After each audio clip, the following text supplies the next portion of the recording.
Assalamualaikum warahmatullahi wabarakatuh. Hari ini kita akan membahas tentang sesquiterpenoid. Sesquiterpenoid adalah merupakan senyawa terpenoid yang terbentuk dari 3 unit isopren. Sesquiterpenoid terutama di biosintesis melalui jalur asam mevalonat. Prekursor dari sesquiterpenoid adalah farnesyl pirofosfat atau biasa disebut dengan FPP. Dan FPP ini terbentuk dari penggabungan dari 3 unit isopren melalui penggabungan reguler kepala ekor. Hampir seluruh senyawa golongan sesquiterpenoid terbentuk melalui penggabungan reguler kepala ekor ini. Dan bagaimana cara terbentuknya C15 farnesyl pirofosfat yang menjadi prekursor dari FPP, yaitu ketika GPP yang merupakan prekursor dari monoterpenoid yang punya C10 ditambahkan oleh unit isopren lainnya, sehingga terjadilah penggabungan yang awalnya GPP C10 menjadi FPP yang C15.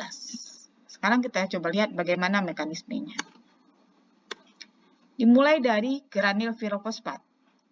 Granil pirofosfat akan melepaskan OPP-nya di sini seperti leaving group sebagai OPP-min. Akibatnya adalah granil ini menjadi bermuatan positif yang kita sebut sebagai elektrofil. Dia mempunyai sifat seperti elektrofil. Dan kemudian IPP yang kaya elektron di sini, dia akan mudah untuk bereaksi bergabung dengan suatu elektrofil ini. Granil telah berada dalam bentuk elektrofilnya. Sehingga dia menyumbangkan elektronnya ke C positif ini dan terbentuklah C15 yang masih berupa senyawa antara, yang masih ada muatan positif di sini. Selanjutnya, untuk membentuk senyawa yang tidak bermuatan, H yang di sini mempunyai kemampuan untuk melepaskan diri sebagai H+, sehingga dengan H+, berarti dia memberikan elektronnya ke C yang ditinggalkannya, sehingga di sini menjadi C-nya bermuatan negatif. C yang bermuatan negatif berarti kaya elektron akan menyumbangkan elektronnya ke C yang bermuatan positif sehingga terbentuklah ikatan rangkap. Dan inilah hasilnya bagaimana terbentuknya farnesyl pirofosfat yang akan menjadi prekursor terbentuknya berbagai senyawa dari sesquiterpenoid. FPP dapat membentuk berbagai sesquiterpen linier dan siklik. Karena panjang rantai bertambah dan tambahan ikatan rangkap, jumlah kemungkinan siklisasi dapat ditingkatkan dan sejumlah besar mono, bi, dan struktur dari trisiklik dapat terjadi. Jadi variasi struktur yang dari sesquiterpen ini mungkin akan lebih besar dibandingkan dengan monoterpen. Sekarang kita coba lihat tadi FPP. Dia mempunyai bentuk geometriknya adalah trans-trans. Seperti halnya monoterpen yang prekursornya adalah granil pirofosfat yang punya bentuk isomernya adalah bentuk linalyl pirofosfat dan neryl pirofosfat, maka sesquiterpen di mana yang menjadi prekursornya adalah FPP juga mempunyai bentuk isomernya. Sekarang kita coba lihat. Ketika EEFPP ini melepaskan OPP-nya, kemudian dia menjadi bentuk elektrofilnya seperti ini, kationnya ya, jadi bentuk kationnya.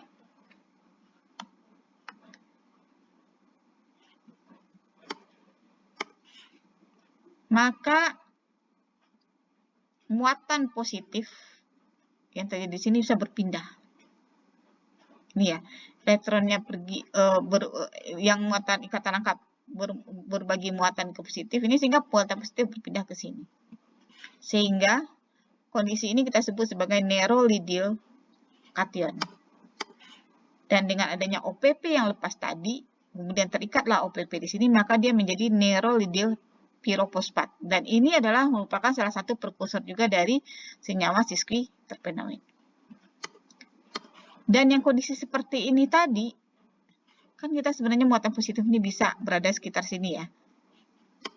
Maka kalau muatan positifnya ada di ujung, Kemudian di sini sebelumnya sama seperti halnya ketika kita membahas tentang monoterpenoid itu GPP, di mana karena di sini adalah ikatan tunggal yang membuat dia fleksibel, dia berputar, sehingga membuat posisinya yang awalnya E itu bisa menjadi Z. Kemudian kondisi seperti ini muatan positif kemudian berada di ujung sini, kemudian OPP yang terlepas tadi kemudian masuk ke berikatan dengan kation yang di sini, sehingga menjadi bentuk isomer lain dari suatu FPP disebut dengan EZFPP. Jadi sama halnya dengan granul pirofosfat yang merupakan prekursor dari monoterpenoid yang punya 3 bentuk isomernya, maka FPP juga punya bentuk 3 isomernya yaitu EEFPP, nerolidil PP, dan EZFPP. Dan inilah yang kemudian akan membentuk variasi dari macam-macam senyawa sesquiterpenoid. Stereokimia dari kata rangkap di dekat difosfat dapat memiliki konfigurasi E sebagai FPP atau konfigurasi Z melalui ionisasi seperti yang ditemukan pada GPP atau neryl PP. Bentuk stereoisomer lain dari FPP adalah tersier difosfat nerolidil pirofosfat. Jadi ada bentuk EEFPP, EZFPP, kemudian nerolidil pirofosfat.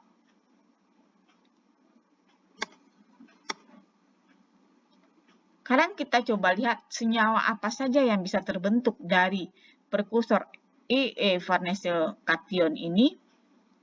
Ini kita bikin ya, dia sebenarnya masih seperti rantai terbuka, tapi kita coba bikin dalam bentuk berbagai lekukannya. Kemudian di sini ada nerolidil cation, dan di sini ada EZ farnesyl cation. Karena variasi stereoisomer yang dimiliki oleh FPP ini, maka dia bisa membentuk berbagai senyawa yang berbeda.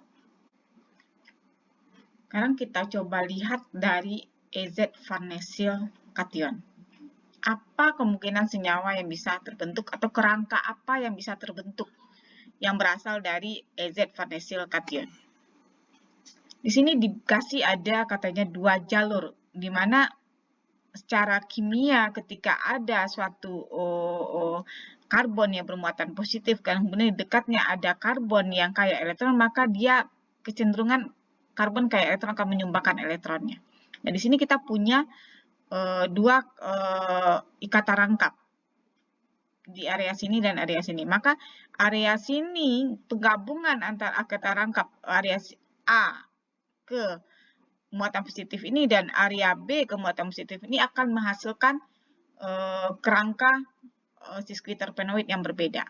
Kita coba lihat yang pertama adalah ketika area sini ya, muatan rangkap yang di sini, kemudian di C yang di sininya menyumbangkan elektronnya ke C bermuatan positif, nanti dia akan menghasilkan suatu kerangka disebut dengan bisabolil cation. Ini adalah senyawa intermediate yang akan membentuk berbagai senyawa lainnya. Kemudian dari kalau misalnya yang menyumbangkan elektron adalah dari C yang di sini, kemudian membentuk ikatan dengan C yang positif di sini, maka dia bisa membentuk suatu karotil cation. Ini juga senyawa antara. Dan andaikan ikatan rangkap ini yang menyumbangkan elektronnya ke C bermuatan positif di sini, kalau yang mulai dari titik ini nih, maka dia bisa menghasilkan cis germakil cation. Tapi kalau andaikan dari C yang di sini ke yang di sini, maka dia bisa menghasilkan satu cis humulil cation. Dan ini akan memberikan berbagai senyawa yang akan kita bahas selanjutnya.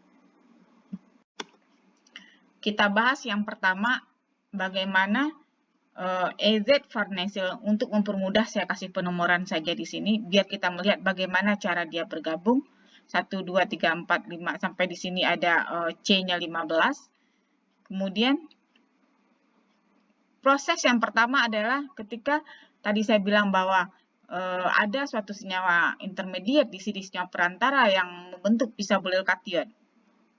Prosesnya untuk kita mempermudah adalah ini C12 yang bermuatan positif akan menerima elektronnya dari C7, di mana C6 dan C6 C7 itu membentuk ikatan rangkap. Mana kita tahu ikatan rangkap itu adalah atom C yang kaya elektron. Nah, sebagai sifat secara kimianya bahwa Ketika ada yang bermuatan positif atau yang kekurangan elektron, maka ketika ada bagian dari molekul sendiri yang kaya elektron, maka dia akan berusaha menyumbangkan elektronnya.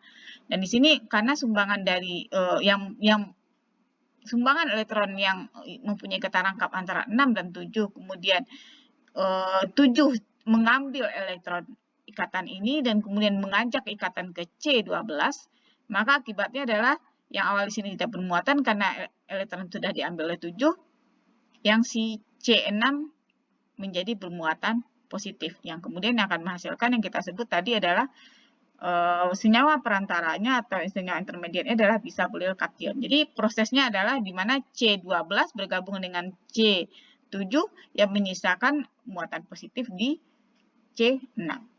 Muatan positif ada di C6, kita sebut dengan bisabolil kation. Bisabolil kation ini analog dengan sistem mentan yang ada pada monoterpen dan modifikasi selanjutnya pada cincin C6 ini yang akan menghasilkan bisabolen yang bertanggung jawab terhadap bau pada zingiber officinale yang bersamaan dengan zingiberen pada beta sesquipyrandan. Jadi kita coba lihat bagaimana dia terbentuknya. Ini ya. Tadi ada muatan positif di C6. Berarti di sini ada H2, di sini ada CH2, ini ada CH3 dan di sini juga ada CH. Nah, variasi-variasi kehilangan H plus dari HH ini akan membuat variasi dari jumlah dari senyawa yang terbentuk. Misalnya di sini akan terbentuknya beta bisabolet. Tadi saya bilang di sini adalah kalau tidak berikatan dia akan ini ya. Mulai di sini nih. Bisabolil kation. Di C5 ada CH2, di C7 ada CH, di C14 ada CH3. Kalau kehilangan H plus itu ada di CH3 ini, berarti H plus pergi, berarti di sini ada CH2-, maka muatan negatifnya akan langsung menyumbangkan elektronnya ke muatan positif, sehingga membentuk ikatan rangkap. Maka terbentuklah senyawa disebut dengan beta bisabolen. Dan andaikan kehilangan H plus itu ada di H yang di C7, H plus hilang sehingga pergi, kemudian menyisakan elektron di C7 dan C7 kemudian menyumbangkan elektron ke C6 membentuk ikatan rangkap C6 dan C7, maka dia menghasilkan senyawa disebut dengan gamma bisabolen.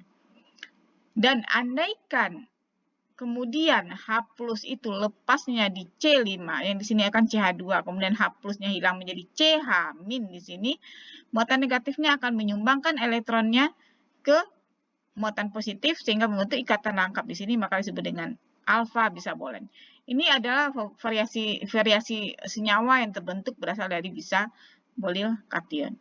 Dan andaikan pada muatan positif ini dengan adanya H2O, maka akan masuklah OH di sini, maka dia menjadi senyawa disebut dengan alfa bisabolol.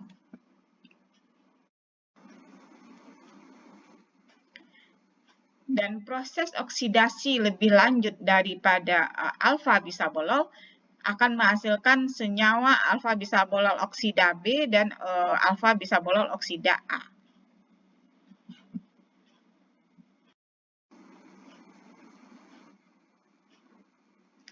Sekarang kita coba lihat senyawa-senyawa yang berasal dari bisabolil kation tadi adalah misalnya senyawa gamma bisabolen itu berkontribusi pada aroma dari jahe, yaitu zingiber officinale ya, masuk famili zingiberaceae, yang kemudian dia juga dengan zingiberen dan beta sesquipyrandan itu berada di dalam jahe. Berarti ini strukturnya gamma bisabolen, kemudian zingiberennya, dan kemudian beta sesquipyrandan.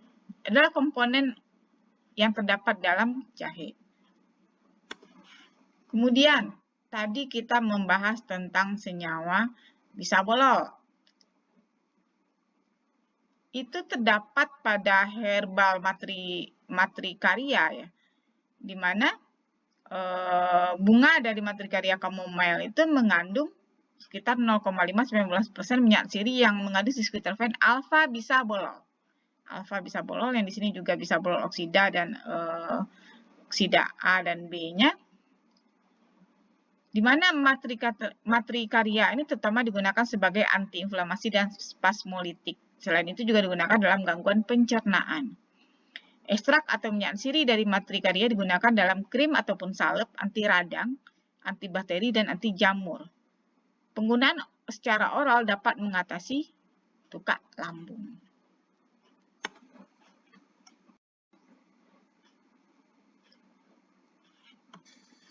Selain dari sesquiterpen bisabolan yang terbentuk dari bisabolil kation, di mana tadi kita lihat ada bisabolen, beta bisabolen, gamma bisabolen, alfa bisabolen, dan bisabolol oksida A dan B.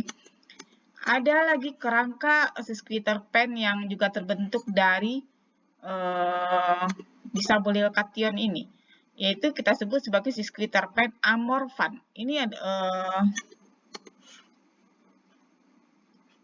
dia berasal dari amorfil kation.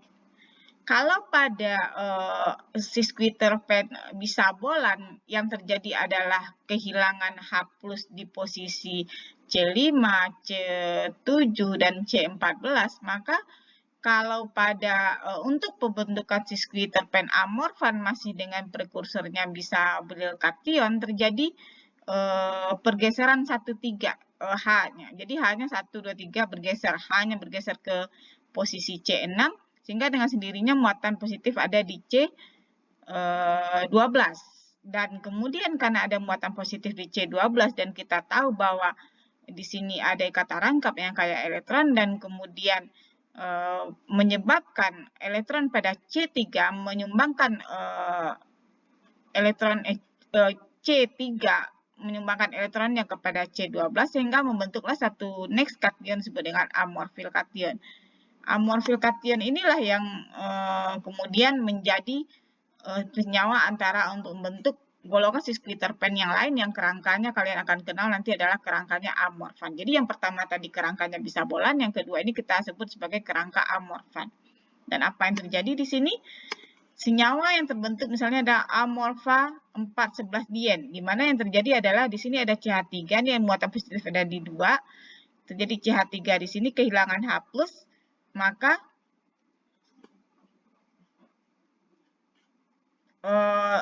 kehilangan H+ menjadi CH2 menjadi kata rangkap di sini. Ini yang disebut dengan amorfan 4,11 dien. 4,11 dien. Sebenarnya kalau terjadi proses oksidasi atau reduksi lebih lanjut dan kemudian dia menjadi satu senyawa disebut artemisinic alkohol.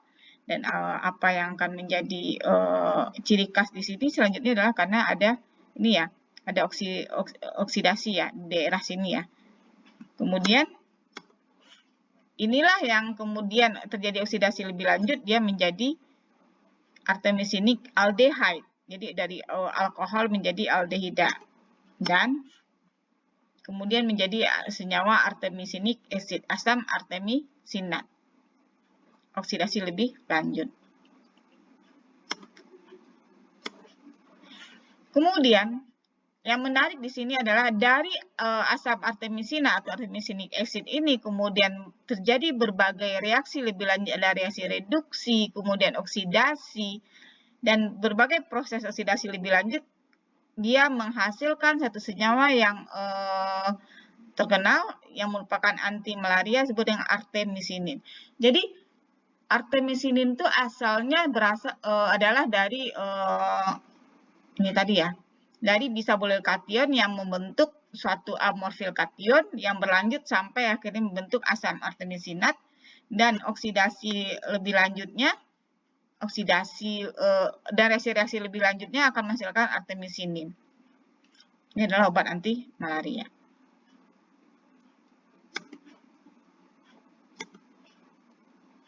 Ini ya.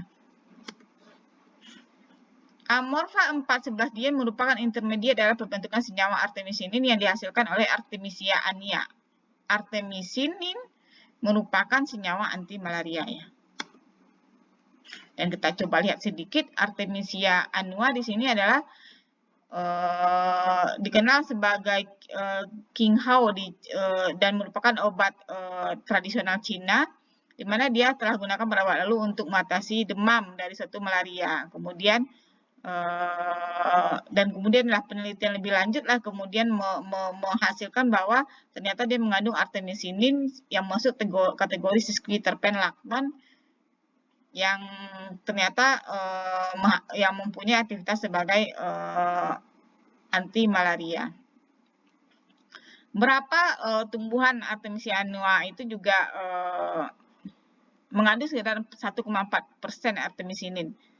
Tapi kadang-kadang jumlah itu menjadi lebih kecil, lebih sedikit gitu loh. Berarti jumlahnya yang dalam spesies ini menjadi sangat sedikit. Sehingga kalau kita bicara tentang rendemennya itu sangat kecil. Dan menariknya di sini adalah, sebenarnya bukan menarik ya, menjadi masalah adalah karena dia tidak ditemukan pada genus Artemisia lainnya. Sehingga sekarang para peneliti berusaha bagaimana caranya memproduksi artemisinin ini, mungkin memanfaatkan ilmu bioteknologi sehingga dapat menghasilkan artemisinin dalam jumlah yang banyak.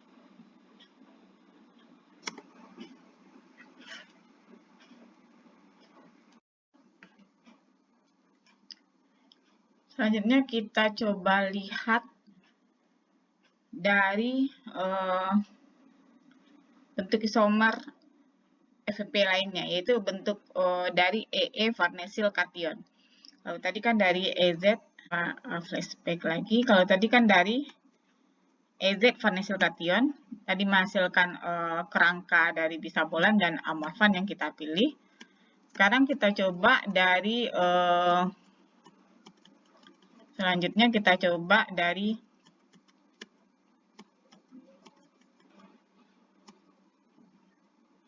EE farnesyl kation. EE farnesyl kation, dan kita juga kasih penomoran untuk memudahkan, di mana dia akan membentuk dari EE farnesyl kation yang sama halnya dengan kondisi di EZ farnesyl kation tadi, di mana adanya muatan positif membuat atom C yang mempunyai kata rangkap menyumbangkan elektronnya ke muatan positif di sini. Dan di sini jalurnya kita bisa melihat kalau misalnya dari kata rangkap yang ini ya, kalau misalnya sumbangannya dari C yang di sini, maka dia akan menghasilkan satu kation germakril kation. Kemudian kalau yang dari posisinya C-nya dari sini, maka akan menghasilkan suatu humulil kation. Dan ini akan dan sekarang kita akan membahas senyawa kerangka apa yang terbentuk yang berasal dari germakril kation. Dan nanti juga kita akan membahas senyawa yang akan terbentuk dari humulil kation. Ini ya. Kita akan membahas sesquiterpen, germakran, dan germakranolite yang berasal dari germakril kation. Bagaimana terbentuknya?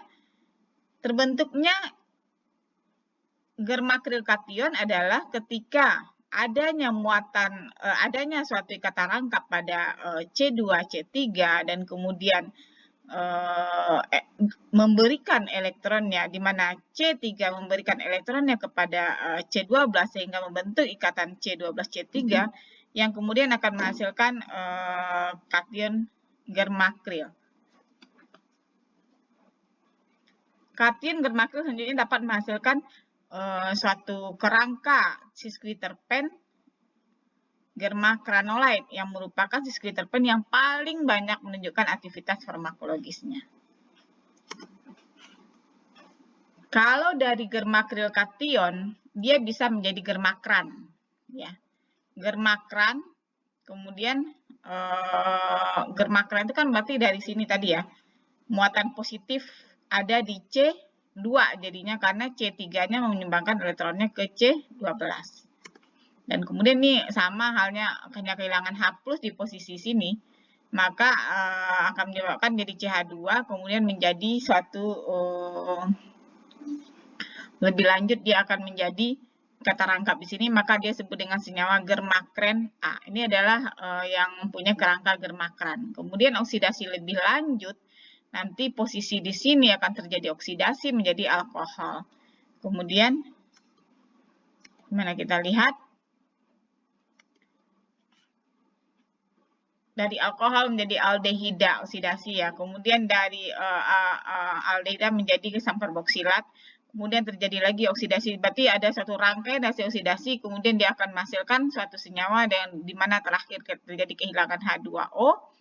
Kemudian membentuk siklik next siklik di sini yang membentuk suatu senyawa disebut dengan lakton. Dan ini contohnya adalah kostanolide. Dan tadi saya bilang bahwa dari germakril-kation ini kita menghasilkan satu senyawa dengan kerangka germakran dan kerangka kita sebut tadi germakranolide.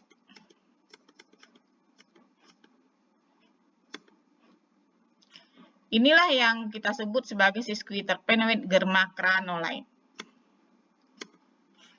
Ada contohnya, misalnya di sini adalah kostanolide, berarti ini nih. Kostanolide, partenolide, dan elefantopin, ini contohnya, merupakan contoh dari sesquiterpen germakranolide. Olide-nya ini berarti adalah mengindikasikan adanya gugus lakton. Nih, ini gugus lakton nih. Ya. Gugus lakton. Dan apa signifikannya kita membahas di sini gugus lakton? Gugus karbonil alfa beta unsaturated yang terlihat pada germakranolide yang ini nih merupakan fitur umum dari senyawa terpenoid yang memiliki aktivitas biologis. Biasanya aktivitas itu biasanya adalah sitotoksik. Sitotoksik berarti berpotensi untuk dikembangkan sebagai anti kanker. Jadi sesquiterpen lakton kadang-kadang disebut sebagai sesquiterpen lakton karena ada laktonnya di sini, memberi sumbangsih kepada aktivitas biologis dari senyawa terpenoid biasanya. Dan kita coba bahas satu persatu ya. Kostanolide menunjukkan rasa pahit pada akar sikori katanya. Akar sikori ini merupakan sering dimanfaatkan sebagai bahan untuk minuman herbal, dikenal juga dengan kopi sikori. Ini tumbuhannya. Kostanolide telah dilaporkan punya aktivitas sebagai antioksidan, antiinflamasi, anti alergi, kemudian neuroprotektif, antimikrobial, kemudian pertumbuhan rambut, anti kanker, dan anti diabetik. Ini yang germakranolide. Kemudian tadi ketika kita lihat germakril-kation kemudian menghasilkan germakran, kemudian menghasilkan partenolide. Partenolide itu merupakan satu anti migren dari tumbuhan Viverview ya, Tansetum parthenium. Tumbuhan ini secara tradisional merupakan digunakan oleh masyarakat sebagai obat artritis, migren, sakit gigi, dan satu masalah ketika menstrual ya. Kemudian studi lebih lanjut mengkonfirmasi bahwa ternyata dia mempunyai dia efektif sebagai profilaktis pada migren, penyakit migren ya. Ini tumbuhannya. Kemudian yang terakhir tadi kita membahas elephantoin ya, dihasilkan oleh tumbuhan Elephantophus elatus yang memiliki sifat aktivitas sebagai sitotoksik. Jadi kelihatan di sini bahwa kerangka laktonnya ini memberikan berbagai aktivitas farmakologis dari sesquiterpen germakranolide ini. Selanjutnya adalah kita coba lihat masih dari farnesylcation. Ada kerangka sesquiterpen lanjut selanjutnya adalah kerangka yang disebut dengan sesquiterpen eudesman. Kalau tadi kita melihat bahwa ini ya C3 dengan C12 bersatu tadi. Kemudian next-nya adalah kalau tadi kan bermainnya di area sini nih, di mana di C13 terjadi pembentukan kata rangkap, kemudian terjadi oksidasi berkelanjutan, berarti di area sini yang terjadi penambahan proses oksidasi yang kemudian menghasilkan berbagai germakranolide. Karena kalau dia menuju untuk terbentuknya sesquiterpen eudesman, maka selanjutnya adalah setelah terbentuknya ini ya germakril tadi, maka selanjutnya kata rangkap yang ada di sini nih. Terjadi penambahan H+, jadi ada ikatan rangkap ini terpecah dengan adanya masuk H+ di sini sehingga dia menjadi sini menjadi CH2 sehingga di sini menjadi plus. C6 menjadi plus, C6 menjadi plus, maka C11 menyumbangkan elektronnya ke C6 sehingga akibatnya adalah C10 menjadi plus. Jadi kekurangan elektron. Maka terbentuklah suatu perantara lain disebut dengan eudesmyl cation. Dan contoh dari suatu senyawa yang memiliki eudesmyl dan berasal dari eudesmyl kationnya adalah alpha-santonin nih, yang merupakan senyawa antimeltik yang merupakan komponen berbagai spesies Artemisia spesies yang mempunyai kerangka eudesmannya. Ini eudesmannya. Selanjutnya kita coba masuk ke sesquiterpen lain yang terbentuk juga dari farnesyl kation yang berasal juga dari germakril kation. Kemudian kalau tadi posisinya adalah terbentuknya adalah yang terbentuk adalah C6 dengan C11, maka sekarang tuh C7 yang ke C11 sehingga bentuk suatu kation lain disebut dengan guanyl kation. Jadi kalau tadi kan eudesman tuh C6 dengan C11, ini C7 dengan C11. Dan ini adalah contoh senyawa yang mempunyai kerangka disebut dengan guanyl tadi. Ini adalah partein, merupakan suatu pseudoguyanolide yang dihasilkan oleh Parthenium histivorus yang merupakan rumput liar mengganggu di India dan dapat menyebabkan alergi pada kulit. Dan ini juga contohnya adalah matrisin, merupakan komponen dari bunga Matrisia chamomile Jerman tadi. Senyawa ini terdegradasi saat pemanasan melalui hidrolisis, kemudian eliminasi asam asetat dan air, diikuti oleh dekarboksilasi menjadi turunan azulen, ya, yang disebut dengan kamazulen yang bertanggung jawab atas warna biru dari minyak yang didestilasi dari bunga. Ini juga ya. Kemudian asam karboksilat kamazulen juga ditemukan di tumbuhan ini dan telah terbukti sebagai antiinflamasi yang mempunyai strukturnya itu mirip dengan ibuprofen ya.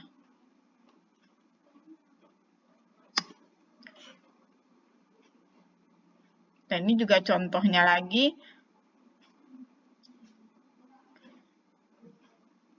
tapsigargin ya, yang mempunyai yang teresterifikasi yang sangat kecil dan diesterifikasi dengan berbagai macam kelompok asam, mempunyai potensi sebagai penghambat potensial Ca2+ ATPase dan mampu menyeimbangkan konsentrasi Ca2+ seluler sehingga menyebabkan fungsi dan pertumbuhan sel terganggu dan apoptosis. Prodrug tapsigargin ini telah diuji di pengobatan kanker prostat. Kemudian kita masih punya kerangka sesquiterpen yang lain disebut dengan kerangka humulan. Dan dari mana asalnya? Masih dari farnesyl kation. Cuman tadi kalau tadi kita C3 dengan C12 yang bergabung, maka kalau di sini adalah C2 yang dengan C12 sehingga menjadi bentuk humulil kation. Dan kalau disederhanakan humulil kation itu strukturnya adalah seperti ini. Ini kehilangan H+ katanya akan di jalur A ini akan menghasilkan satu senyawa disebut dengan humulan. Ini adalah yang punya kerangka humulan. Dan kalau misalnya kemudian kata rangkap pada B ini menyumbangkan elektronnya ke C3, maka dia bisa membentuk suatu senyawa disebut dengan karyofilil kation. Ini adalah perantara yang akan membentuk suatu senyawa disebut dengan beta karyofilen. Berarti kalian bisa melihat ini penomoran ini akan mempermudah dalam kita melihat mana-mananya yang menyambung. Intinya adalah ketika ada muatan positif dari kata rangkap dia akan menyumbangkan elektronnya, cuman karena menyumbangkan elektronnya karbon yang ditinggalkan menjadi positif. Di sini muatan positifnya dan karena di sini ada CH3 maka H-nya plusnya bisa pergi menjadi CH2-, kemudian membentuk kata rangkap di sini. Hilangan H+ yang dimaksud di sini, maka dia menjadi senyawa beta karyofilen. Dan apa itu? Kita coba lihat senyawanya ya. Humulen ya, ditemukan pada tumbuhan Humulus lupulus dan beta karyofilen ditemukan pada sejumlah tanaman misalnya dalam minyak cengkeh dan kayu manis misalnya. Oke, demikian yang bisa saya sampaikan untuk sesquiterpen.